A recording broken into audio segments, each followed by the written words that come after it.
in this video, I'm going to give my plan on how I plan to thrive in an economy that is basically collapsing. Houses are like 2 times more expensive right now than when my parents were young. And this has to do with growing wealth inequality. If you don't trust my word, trust this guy. He's a banker that made a lot of money in these crashes, these economic crashes. And he developed a model that this world right now is late stage capitalism. And basically what it means is that all the wealth is hoarded by all the big corporations, wealthy people, and it is basically impossible for people who don't inherit wealth to, through a job, get money and have social mobility in this sense. So I want to give you guys a presentation on how I plan to get through this and build generational wealth from nothing. So I'm going to give you the 3 unfair advantages on how I think that we as young people with the deck stacked in our not stacked in our favor with the deck not stacked in our favor, to how we can actually get out of this mess and actually have some security and stability. So you know who I am. Like, I am not rich. I don't want to pose, but I think I've done pretty well until now. I didn't finish my college. I only have a bachelor's degree, and I started studying artificial intelligence in 2015. Then I did 4 years of education and decided I didn't want to go in that field further. But long story short, I decided to become a freelancer, and I lived in a van for a while. And I grew from being in a van and living, like, surviving Dutch winter to basically... Okay, my financial situation right now is that I work 2 days a week, and I can save like $1,200 a month. And I believe that from where I came from, that is like a pretty good trajectory. And right now I'm still trading time for money, but eventually I want to build a real business and let my money work for me. So in order to do this, I will share my plan, what I am about to do or am already doing. So I just want to let you guys know that this is not your fault. We have been born into a rigged game. And I acknowledge that this economic climate is like super hard. Like, jobs are getting replaced by AI. And yeah, it's harder than ever. And at the same time, it is not, because we live in a society that is full of opportunity. And it's just that you need to know these things that will give you an unfair advantage. And I believe I've isolated like 3 very important things that you need to know. Otherwise, it's going to be very hard. And I will just get started and get into the first thing.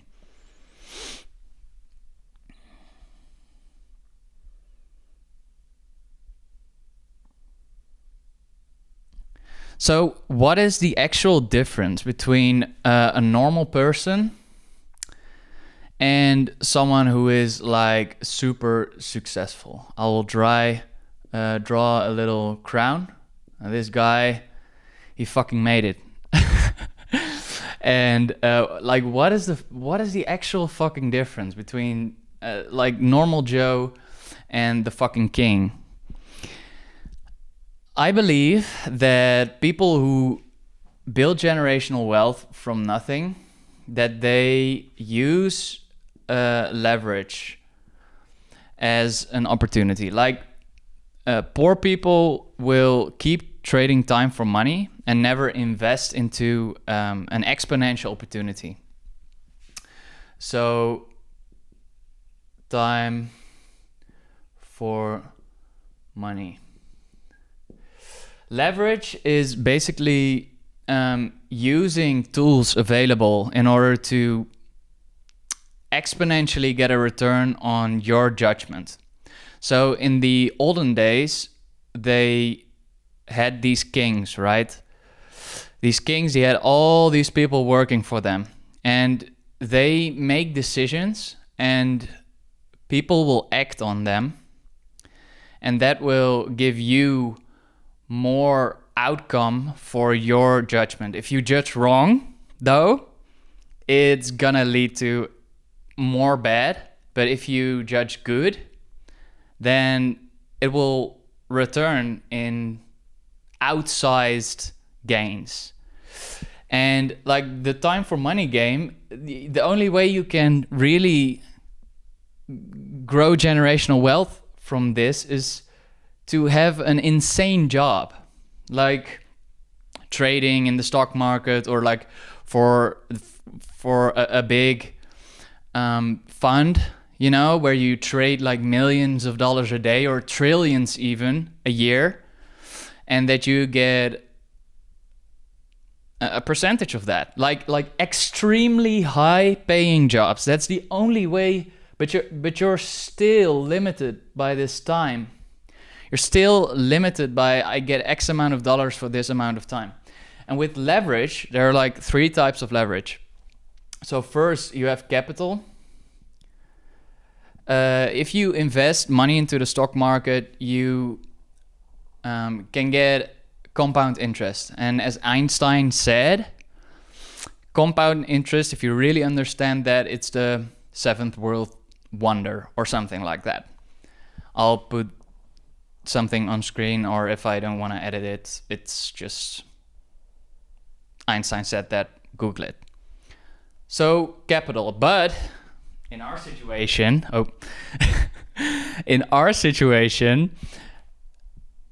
capital is no option because we don't have any fucking capital. So next thing is people. If you can rally up, if you have an inspirational voice and can rally up like tons of people who are willing to work for free because we don't have any capital, to have an inspiring vision, and like they all have their own side incomes and stuff, then you can use people to create money. This is my depiction of money. Then, as a third thing, and I believe this is going to be the way for us young people to actually get something back, is things that don't require any capital to replicate. So I have this concept from Naval Ravikant, and he's like an angel investor in Silicon Valley, whatever. This guy, he knows his shit. Read his book. That is The Almanac of Naval Ravikant. And he basically says that the thing that limits the amount of money you can make is like if you have a product like a Tesla or something. If you have like a car, this is my super nice depiction of a car. This car costs dollars to produce, and oh man, my drawing skills. And if to create more of these cars, you need to have a bunch of capital to sell more and to produce more. So like a physical product for us newbies who don't have any fucking cash is hard. And so let's do this. Things that are cheap to replicate. Things that are cheap to replicate. And what I hear you asking, like, well, what the fuck are these things, you know? Code. If you can program and you can make a product or a software thing, you can like infinitely copy that shit, and you can make a bunch of money with a simple product. So this is like, you only have to make this one time and you can infinitely scale like that. Everybody has a computer, we can copy stuff. But most people can't code, and most people like if you do this, I would suggest you first make a landing page, like a website that highlights your product, that accurately describes that, and maybe run some ads to see whether there's actual interest in the product before you actually make the thing, because this takes a lot of time to make a good product. The thing that is going to be most relevant for all of us is, I think, media. Us young people, we are like bombarded with fucking TikTok, and we can get a sense on how we can tell creative stories. And media, you would think, is that a leverage opportunity? Yes, because the product is the fucking video, and you can replicate. YouTube automatically replicates this for as many people as who want to watch that video. So this is what I'm doing. This is my plan to create YouTube videos. I learned quite a lot of things in the past 7 years, and I just feel like I want to give back. I've done a lot of fucking psychedelics and like turned my own mind inside out and found some principles and read books and scoured the internet to like get my belief system and the concepts in my brain as close to truth as possible. So yeah, that's a little sidetrack, but I just feel like I have a lot to give, and this way is the most easy way to do it, while making use of an outsized opportunity. Like I have time, and I believe most of you do, and like working only 2 days a week, I can spend a lot of time just producing these videos. So yeah, next slide. Like let's take a step back. I already know what I want to do, like the job I do now for like 2 days a week. I'm a freelancer, and I help grow YouTube channels, and like I have one major client, and I help them to grow from 10,000 subscribers to 53, I believe, 53,000, and I do that by making YouTube thumbnails and advising and consulting. And the way I got here, why I'm bringing this up, is because like there are a lot of these trends, right? Like AI, crypto, NFTs, all this fucking shit that they say that you can get rich quickly. But what people don't realize is that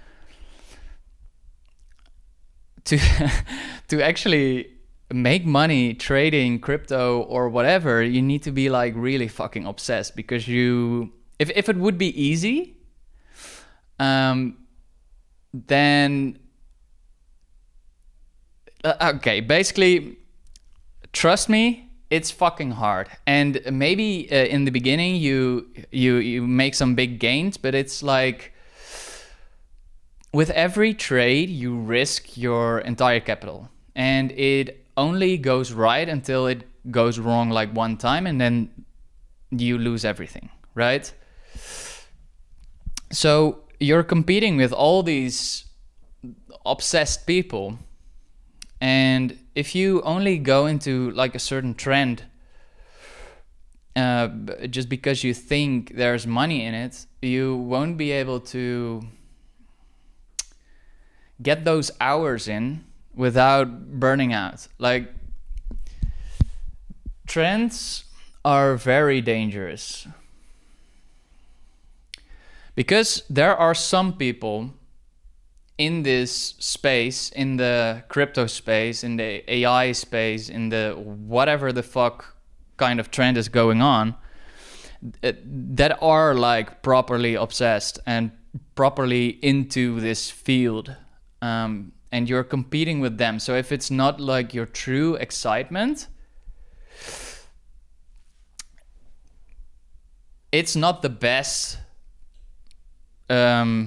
odds, you know? So trends are dangerous.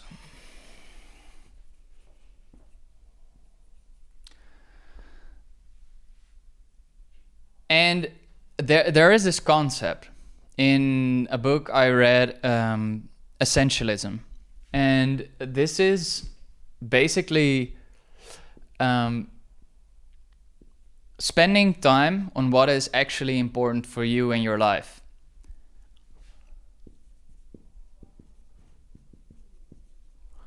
I believe my head is cut off, so I'll just move this.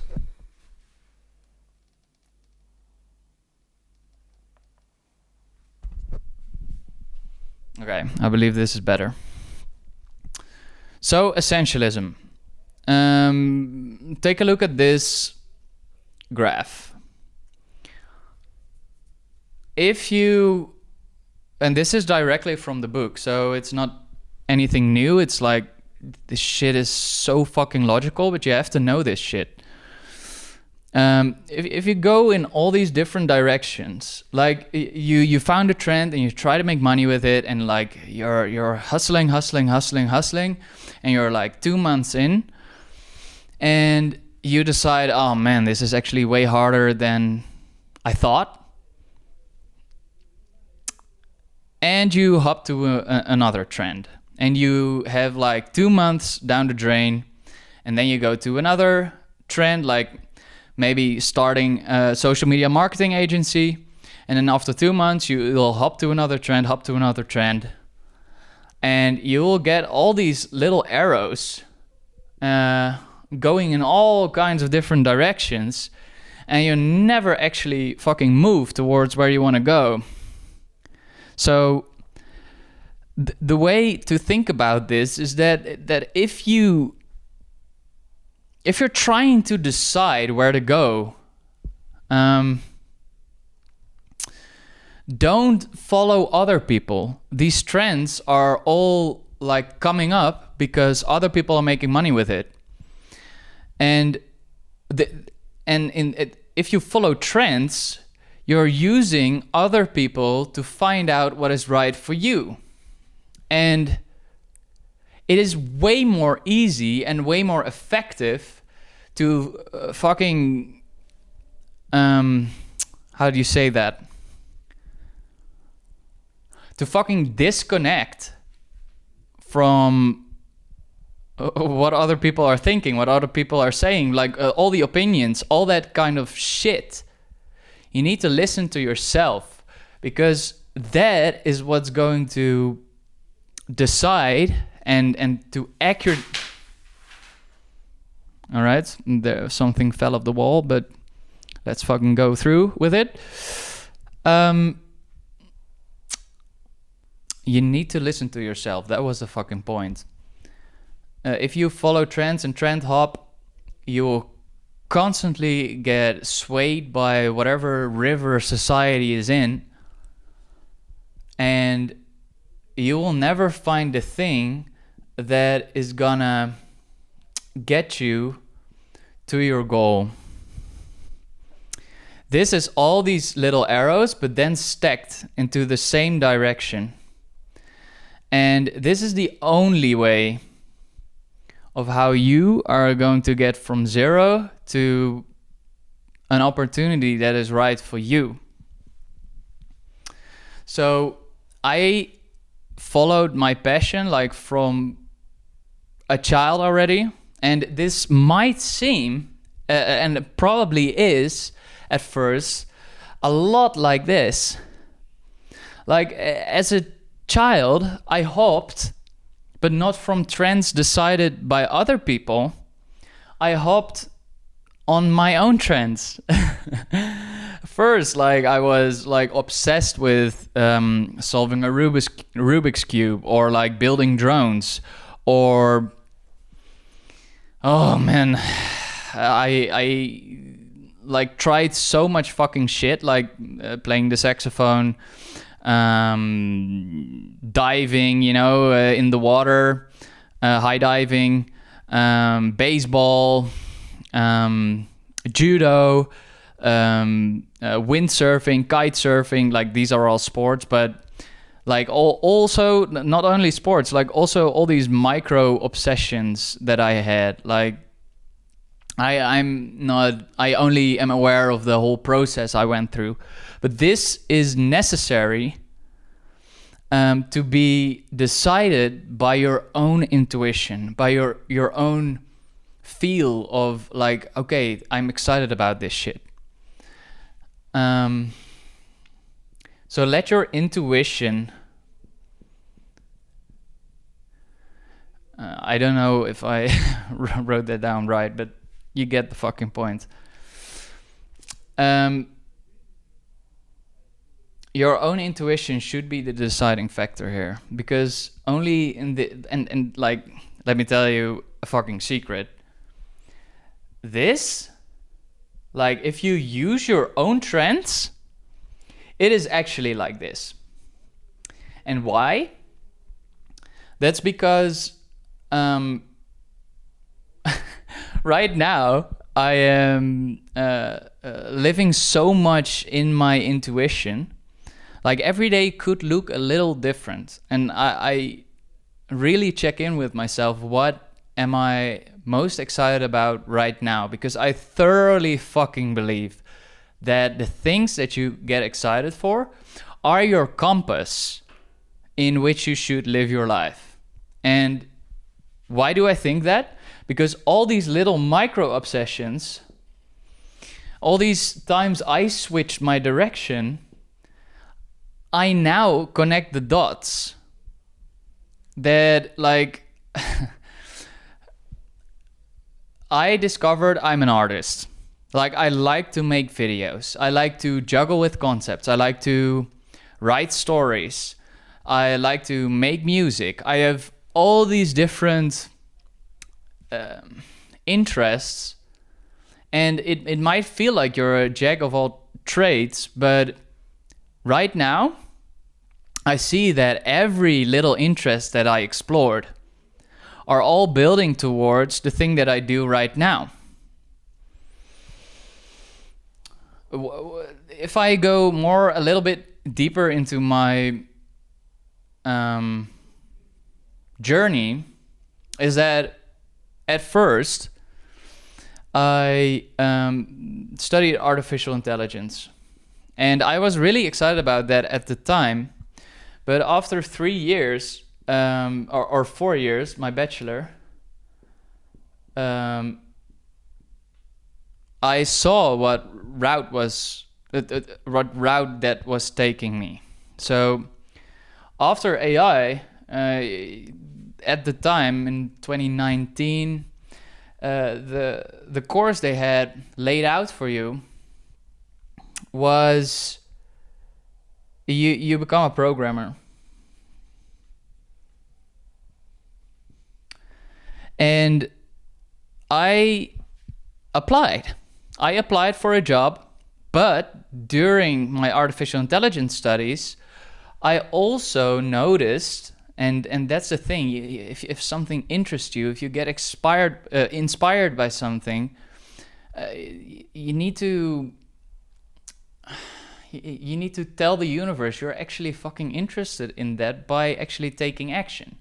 So during my studies of AI, I started making these little vlogs, these university vlogs. You can watch them back. There are, I believe, I don't know if they're, I think they're in Dutch, but you can check them out if you want to. They're not that special, but it was an expression of my passion. So I liked this, and it came very natural to me. And like I distracted myself from studying by making videos. And as my AI journey came to an end, like I knew I didn't want to do a master. I actually got pretty good grades in the end, but I knew that it costed me energy to actually get some decent progress in artificial intelligence. Yes, I'm still recording. Okay, needed to check that. And when I was making videos, it actually gained some energy. I was excited, and I was editing, and I was figuring stuff out. And this wasn't a sign that I needed to do something with video. But as you have invested, like I have a big student debt. Like it could be way larger, but it's up there. And like to throw that away, that's like really counterintuitive. But okay, I decided to apply for a programming job, and for funsies, I decided to see what's out there. If I could maybe get a job into this field, video. And the way this came into the horizon, like at first it's a hobby and you don't think there's any money in it. But during my studies of artificial intelligence, I like did my first paid assignment, and I like earned like $200 for a video I produced, and I was like, oh my god, I can fucking make money with this? Holy shit. That was really like an eye-opener for me. Like, okay, this thing that I actually like to do, I can make fucking money with this? And I began raving and like talking to everybody like how I liked video so much, and opportunities came because I was excited about it. And like I did my first gig for like $1,000, and that was like, holy fuck. And I used these videos that I produced as a portfolio to apply for these jobs, because how can you like get a video job if you don't have anything to show for it, right? So I I had 2 jobs lined up, and I already got some emails from these programming jobs, the programming job that I lined up for myself, and I was scared shitless. The documents to read through, and like it was a company that made infrastructure for, I don't even know anymore. It was like very dusty, and I got all these messages and all these emails that they like, it paid way better than this video job. But I got scared shitless, and it was really clear for me, like, I can't fucking go into this job. So I decided to go for the video job. It paid like shit, but it was something I was actually excited about. And After a month, I got fired because, like, after,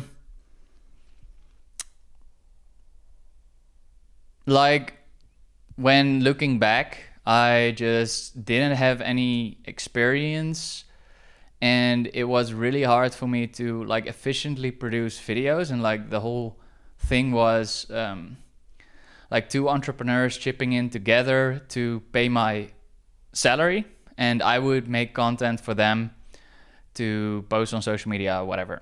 But I was like not efficient at all producing videos, so nothing came out.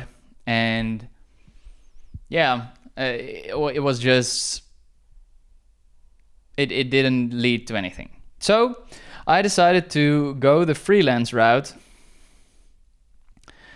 And like the one entrepreneur, I believe he liked my energy and like my excitement for this shit.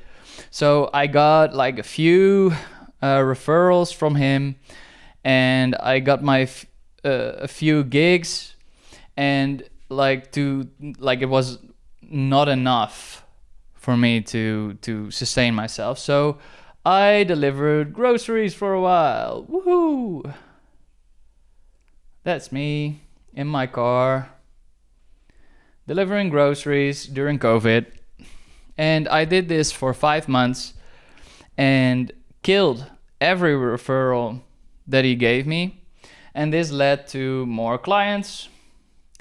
And eventually, long story short, my excitement, my passion landed me here, where I am right now. And like, this wasn't my only passion. Like, I was passionate about like doing psychedelics and turning my mind inside out, what I already told you. And this confronted me with the nature of reality, that it wasn't as I thought it would be from my atheist background. Like, we're just meat machines, and if we die, it will become black. And yeah, that's fucking dark. But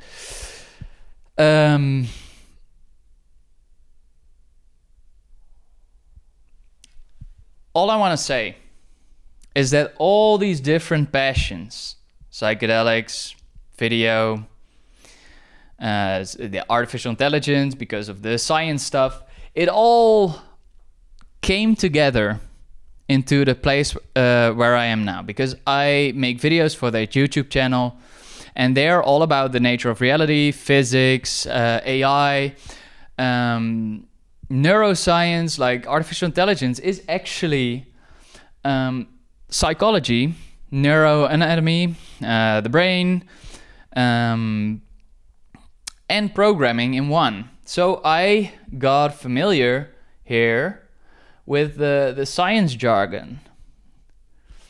And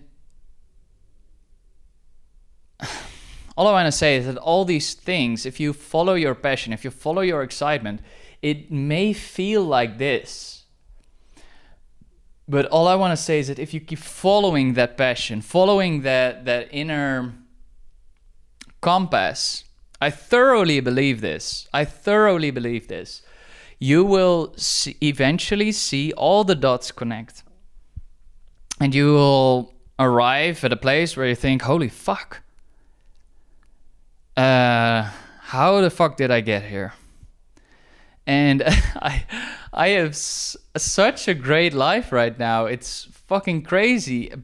But I also lived in a van, you know, surviving Dutch winter, blowing steam from my, oh man, it was horrible at some point, but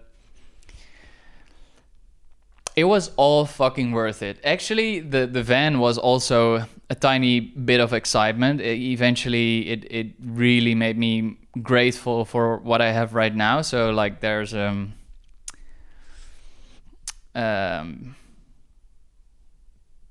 it's a nice contrast, you know? So this is like the first real point. Don't fucking hop trends. Don't listen to anybody else. Don't listen to your parents. Listen to your own inner compass. And it's okay to do a shitty job while you're figuring it out. But don't just mindlessly follow this this course of or this path that is laid out for you. Like, I can't stress that enough. I know in my bones that this is the fucking way. And like the rest are all distractions. So this is my point, and now going through to the next slide. You all probably have I've heard about the 10,000 hour rule, right? Just a little side note still for following your passion. I believe most people think that doing what you want in life is a bonus, that life is about work and then free time. But what if I told you that in order to gain mastery, and you probably already know this, but that you need 10,000 hours of deliberate practice in order to become world class at something. And this 10,000 hours of deliberate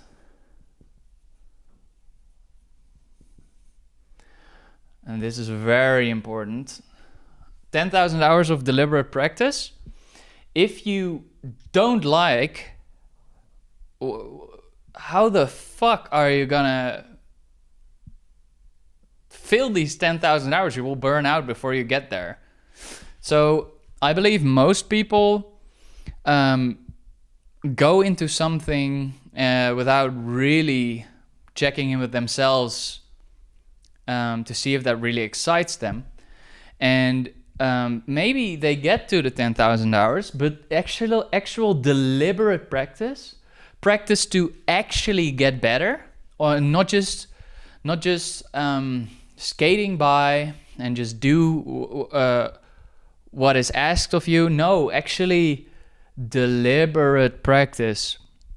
This is why almost nobody becomes world class at anything. It is required to find something you enjoy to fill these 10,000 hours of deliberate practice. So it's not just a bonus to actually like what you do for a living. It is a requirement to actually become so valuable that you can create generational wealth. So that's a little side note. It's needed. It's 20 hours per week for 10 years. Are you really believing that,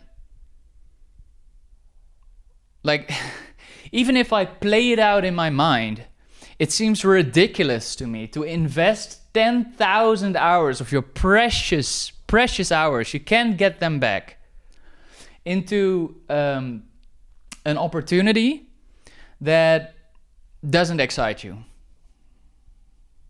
Fuck, man. You can't do that.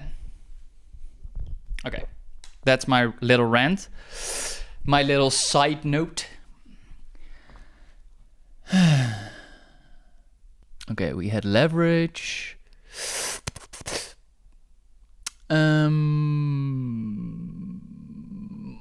Okay.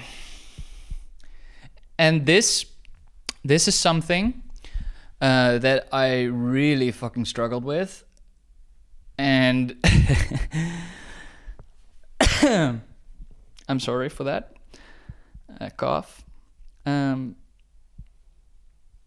Controlling your own emotional state, that's something that I'm learning as we speak. Okay, imagine this. Who do you want to hire for a job? Someone who is like overly obsessing that that this job interview will go right. He's reading everything online about the company.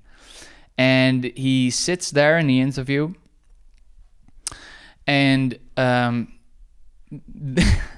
person is visually anxious. You feel that.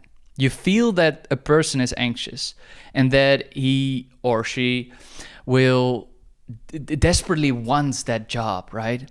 How do you feel like if they come to you like this? You know, I want that, I want that. The first thing you do, and it could be that it's subconscious, the first thing you do as the interviewer is back off. You don't want someone who needs you. This is that emotional state of desperation. And if you go into an opportunity feeling desperate about wanting something, the world automatically removes that opportunity from you. And that's because subconsciously, the whole universe is mirroring your emotional state. And this is not only with a job, this is with everything. This is with relationships, friendships, and I can't think of any other examples, but this, eventually we interact with people in order to create opportunities, right? Also, if you interact with a cat and you really want to pet it, you know, it backs off. And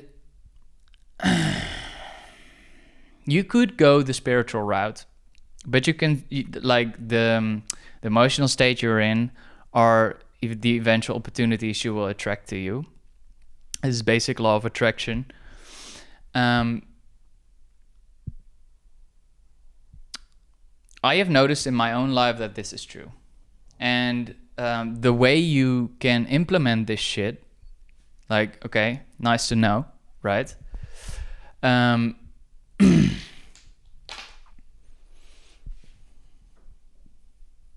Emotional state. The way you can implement a good emotional state is first stress management and regulation.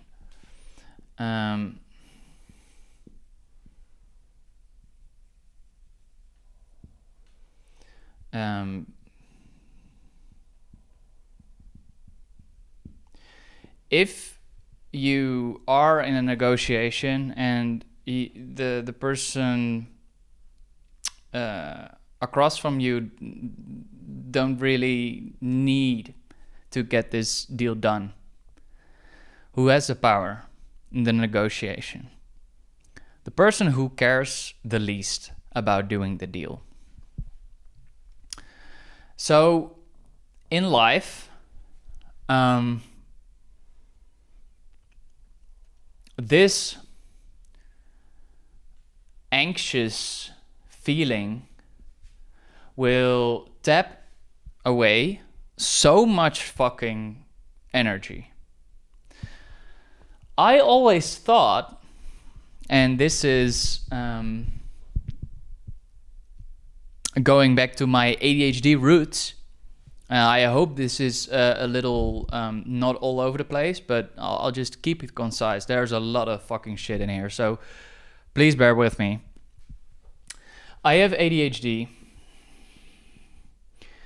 And the thing about ADHD is that we get distracted so quickly. And what is a natural response to get us to focus? That is to stress ourselves the fuck out. I always created stress in order to get focused. I mutually bound these together. if I want to be focused, I need to stress. And the way we do this is by creating doom thinking scenarios in our head. If I don't study for this exam, I will get a load of student debt. I will, or first, I'll fail the exam. I'll get a load of student debt. I get a delay in my studies. And eventually I don't get a job and I need to pay back my student loans. And eventually I'll die in a ditch somewhere. This was the mechanism that I used to actually get stuff done in my life. And it was not until like the past 2-3 years that I really switched this form of being focused. And this is not only being focused, this is also motivation. If you're stressed, if you put a metaphorical gun to your head, oh, trust me, you'll have the amount of motivation that you need. But if you're always stressed, there won't be any good opportunities that come towards you.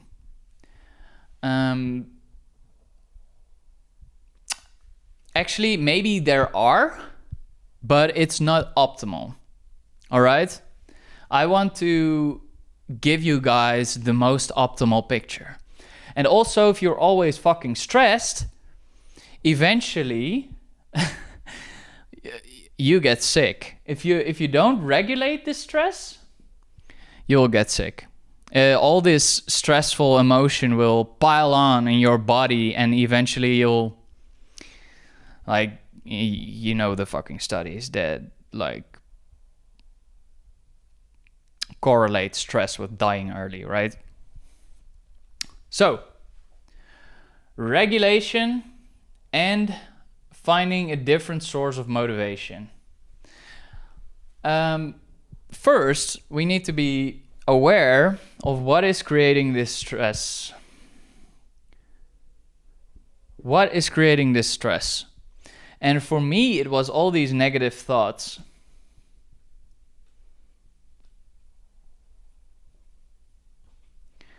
And these negative thoughts, these are generated because you have a belief system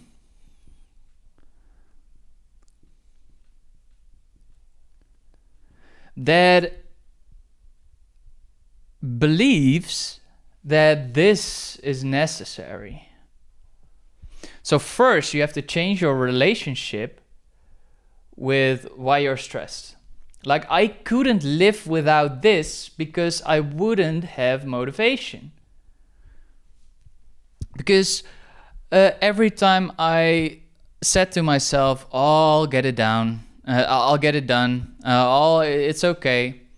Eventually, the deadline came, and I knew I needed to fucking create stress again in order to get stuff done. So, in my belief system, I believed that this was a necessary evil. This was necessary in order for me to live a normal life. And all these negative thoughts are created because you think you need this. And it is not until we change our belief system that these things stop. But your belief system is not the only thing that can create these negative thoughts.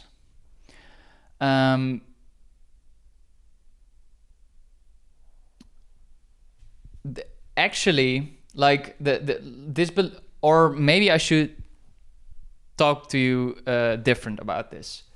These negative thoughts are created by this belief system.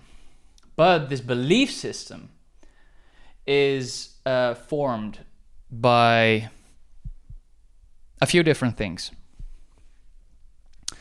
They are created by your environment.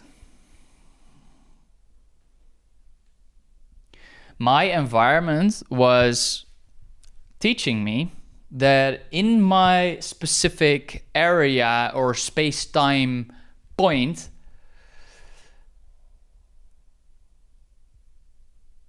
that stress was necessary, because if I lived without stress, I would get in trouble.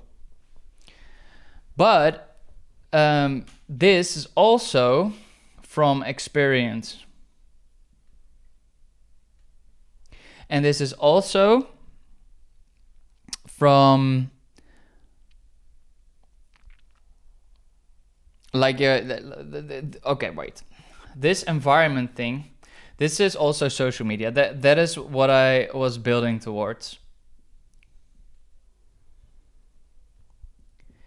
If you watch the news or social media or you're doom scrolling, eventually you'll start to believe that the world is ending. While if you detach from negative social media, you will eventually start thinking from only your own experience. And if I look outside right now, it is actually pretty fucking peaceful. And if you watch the news 24/7, that fucking screaming television that is like zooming in on the worst thing that can happen at any given moment, that will just fucking eat you up. Us humans are disproportionately more focused on negative stuff. This is why the news is highlighting all this shit. And that's called the negativity bias.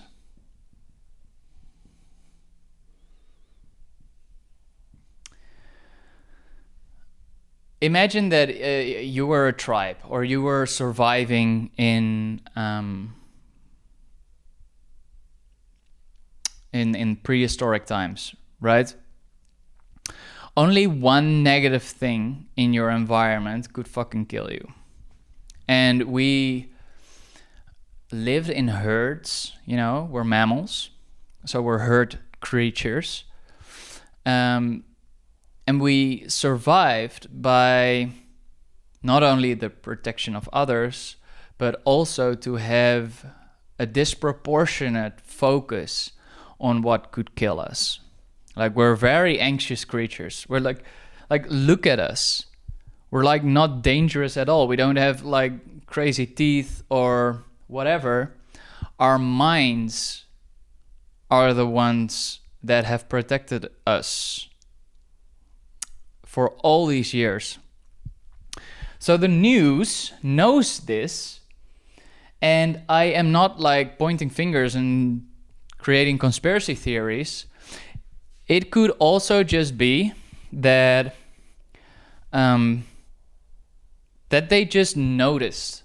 They noticed that if they were highlighting crazy stories, that they would get more engagement, and more engagement is more viewers, and more viewers is more advertising dollars.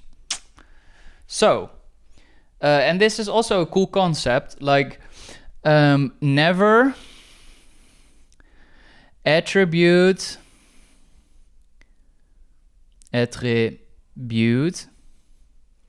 malice, incompetence,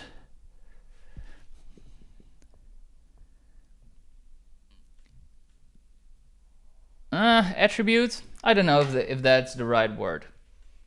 Never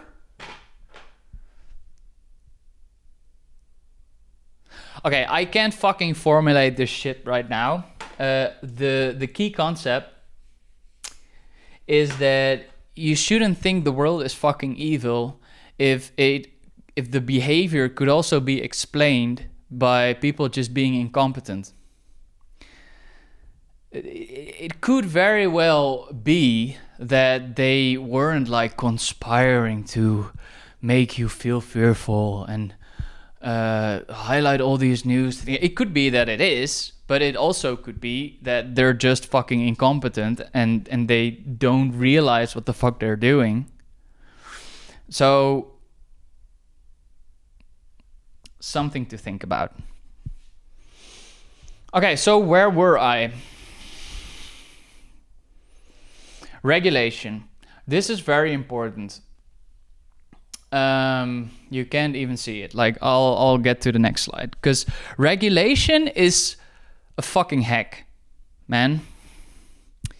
I'm like only learning about that for the past 2 months, maybe 1 month, and it's a fucking game changer, because you can't think straight if you're always stressed.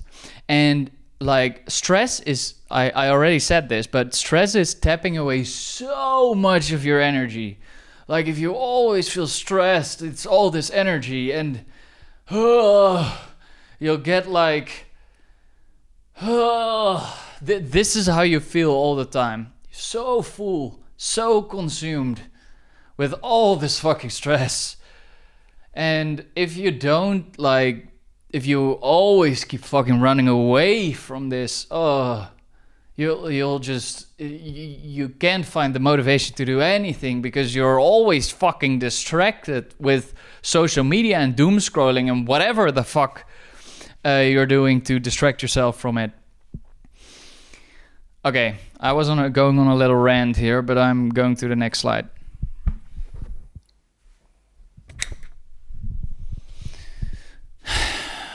People don't realize how much fucking energy stress is.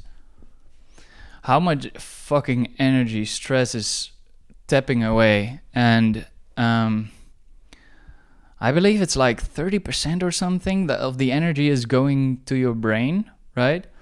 All this feeling, all this emotion, it is all costing you this precious energy that you could use for so much more productive shit.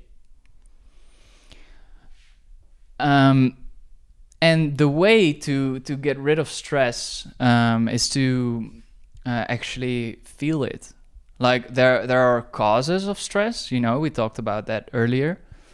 Like the fucking news, or doom scrolling, or your own belief systems that you've inherited from maybe your parents or your friends, or like that you have to realize that your belief system, like, you're actually constantly hallucinating.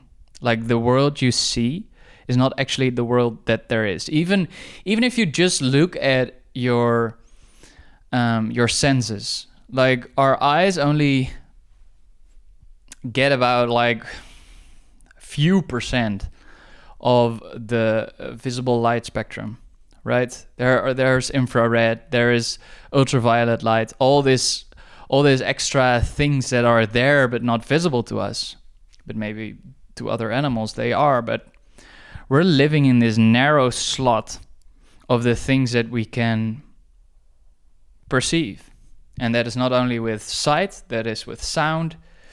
And actually, the world that we see is filtered through our brain. So one example is that if you had a lot of experiences growing up with violence, then you know violence is dangerous.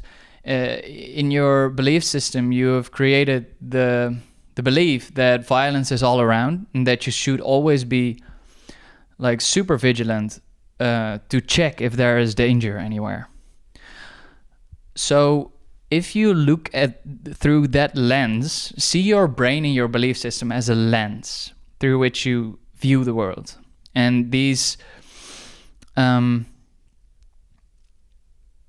experiences that you've had, like if you're constantly, and this is like from a piece of a podcast I watched from Matthew, the dating coach. He had a brother, and I don't know why I say he had a brother, but he grew up with someone, or maybe it was himself. I don't.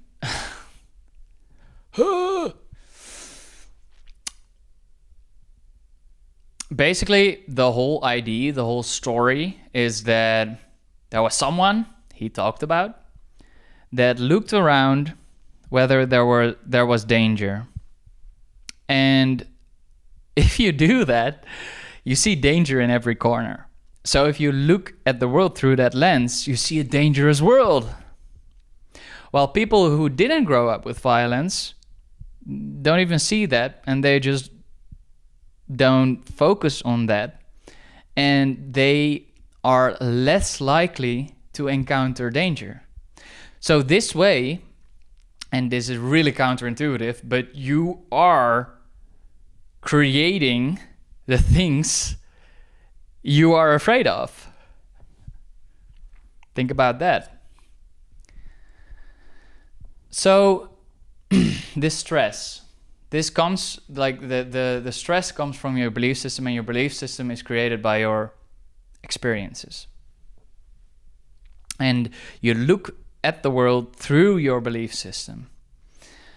And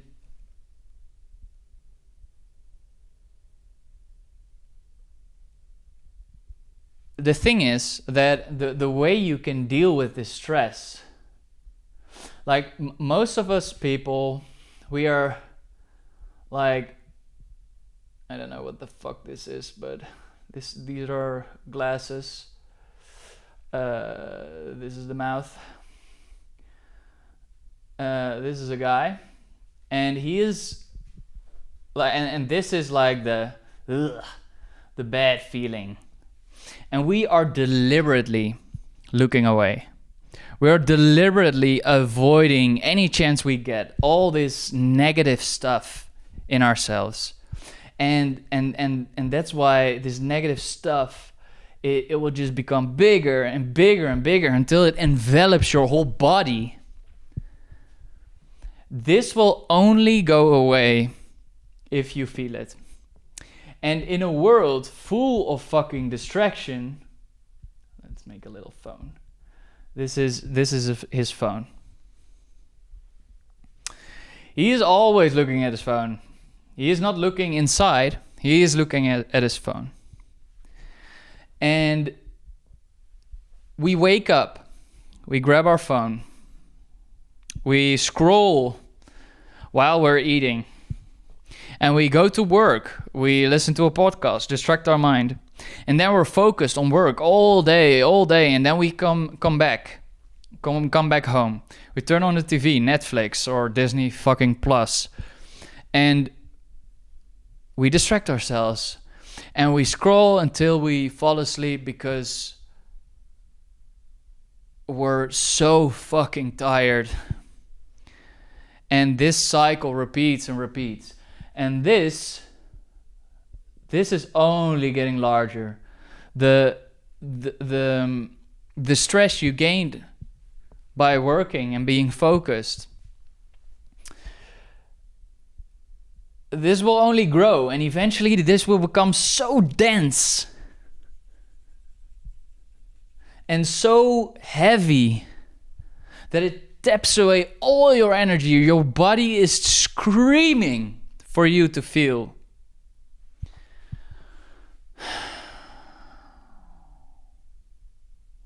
And eventually, if you ignore this long enough, you'll get sick. So, what do you think is the first step? Fucking throw away that phone. Actually fucking stare at the ceiling for an hour or how long ever it's necessary. Maybe take some deep breaths.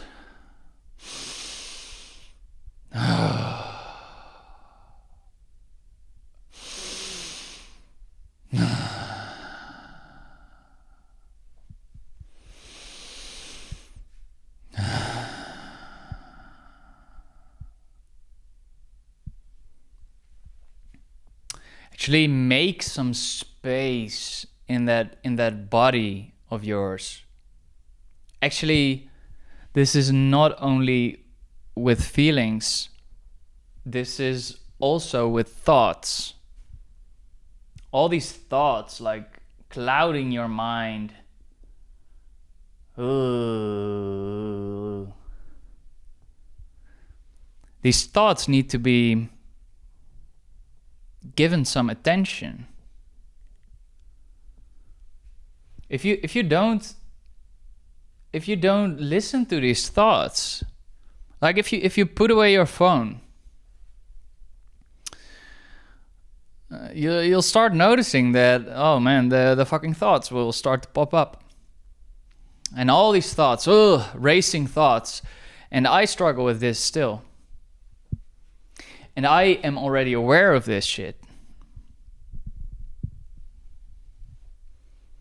Just like with emotions, you need to give space to these thoughts. And a thing to do that is meditation. Or ceiling staring, or whatever is your game. But the thing is that you focus your attention on whatever is bothering you. Because that's the only thing these feelings and these thoughts want from you. It's to be heard. It's to be acknowledged.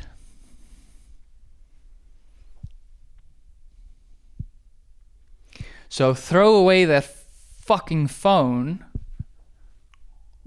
and actually listen to your own impulses. And if you keep doing this, your mind will become so spacious, and your body will become so spacious that it only feels like if you experience something, if you experience some stress, then it only feels like there's this little kid, like totally fucking stressed, but you can observe that kid. And this kid that is so fucking stressed, it doesn't become you. You know when we say we are sad, we are depressed, these are like little cues of actually saying that we're consumed by these emotions. We are these emotions, but we're not meant to be fully consumed by whatever is going on inside our body. We're actually meant to have so much fucking space that all these feelings feel so small. And I'm not pretending that I feel like that all the time. Like actually right now I'm right now is better, but at the beginning of this recording session it was, I felt stressed. I felt a little consumed by this anxiety of talking to you guys.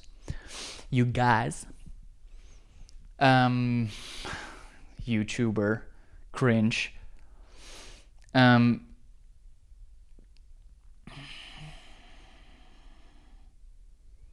Yeah, stress, emotions, thoughts, meditation, don't distract yourself, and fucking feel.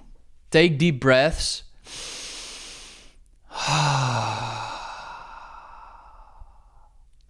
And actually pause after that exhale. Because at that exhale, you have this moment of silence before you breathe in again. And this moment is like really serene, and you can actually feel that and talk to yourself like, okay, less effort.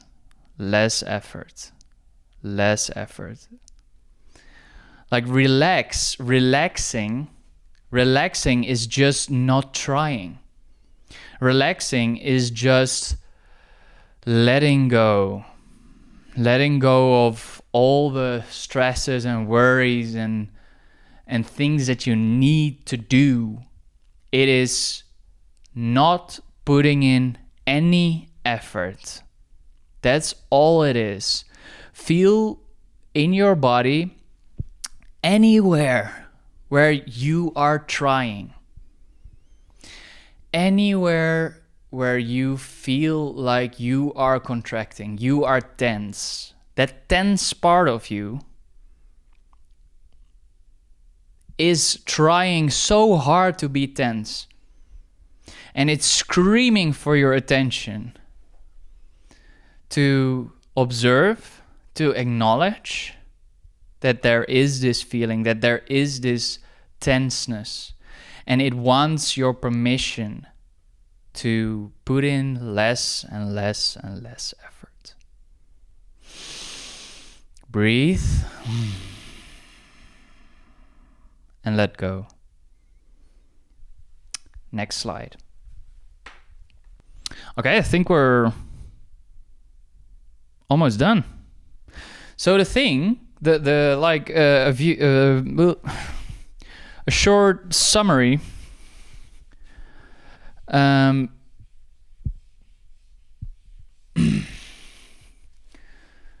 The thing is, we are living in a rigged game. Wealth inequality is insane. And the rich people, with all the things that make money, the assets, are growing their wealth exponentially, while us poor people are stuck trading our time for money, which is not an exponential opportunity. So my plan to actually become rich and thrive in this economy that is rigged and against us is to put my chips into opportunities that excite me, that are inherently exciting to me. Because that's the only way I can put in my 10,000 hours. That's the only way I can do deliberate practice. And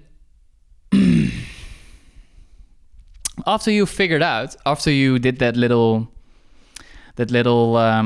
exploration of where your passions lay, you'll pick a thing. You'll pick a goal that excites you, a goal that drives you, a goal that is a problem that you want to be solved. And that's the thing that I'm doing right now. I was struggling so fucking much with stress, with motivation, with emotions, man. And I just want to give back and solve these problems for anybody who's fucking struggling, because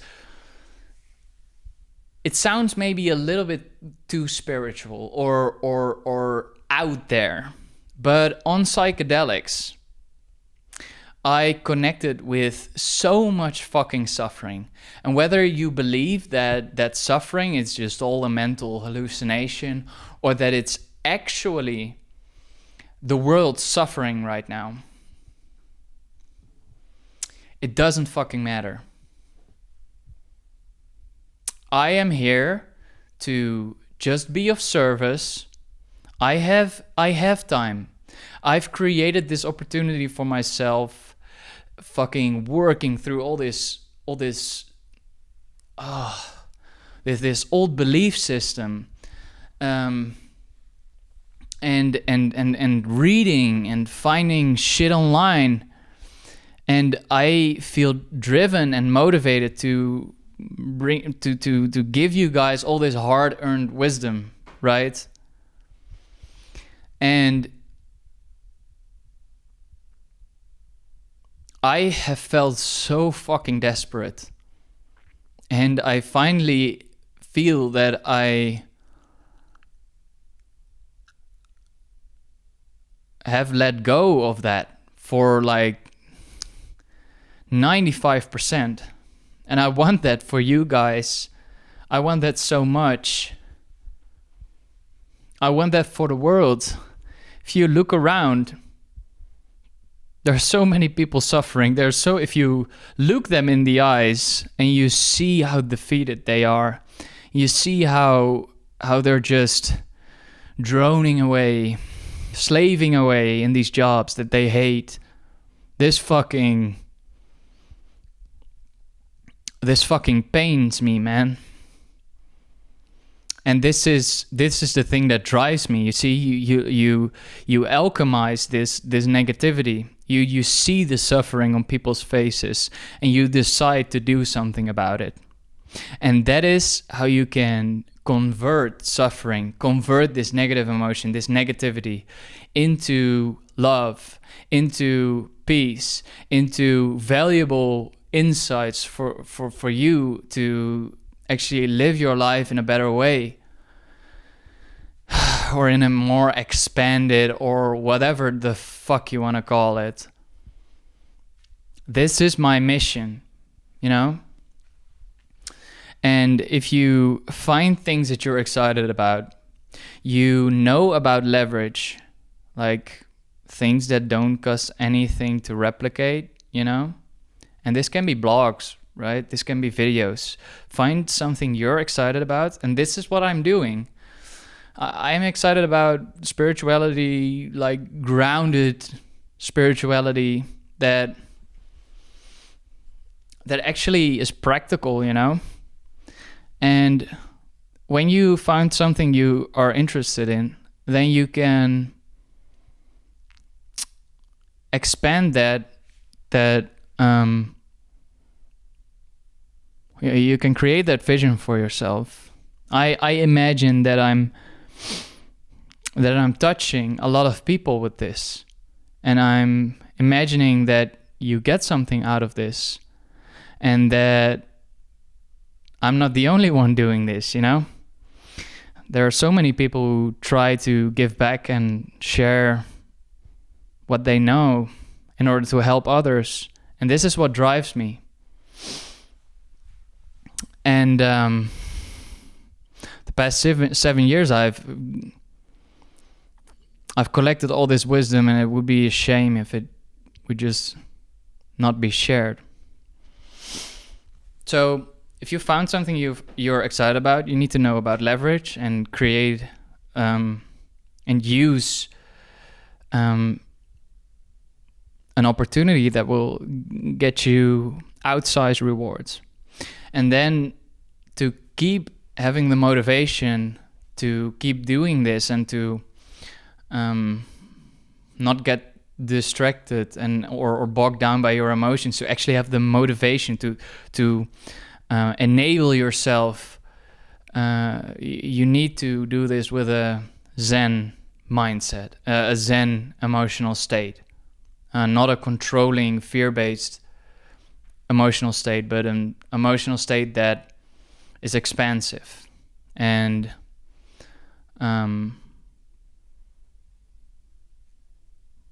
because like the alternative is it will just step away too much energy. And maybe in the short term you can put that metaphysical or metaphorical gun to your head, like, if I don't do this now, this will happen. But you will just burn out, and I went through burnout, so trust me, I know. So yeah, I hope you got something out of this video. Please like, subscribe, do ask me some questions in the comments. I would love to be of service and actually start this journey of helping you. And you can also DM me, or or contact me on my social media channels for a one-on-one session. I would love to speak to anyone and help them. So thank you. This was a long one. And I hope I see you in the next one. Thank you.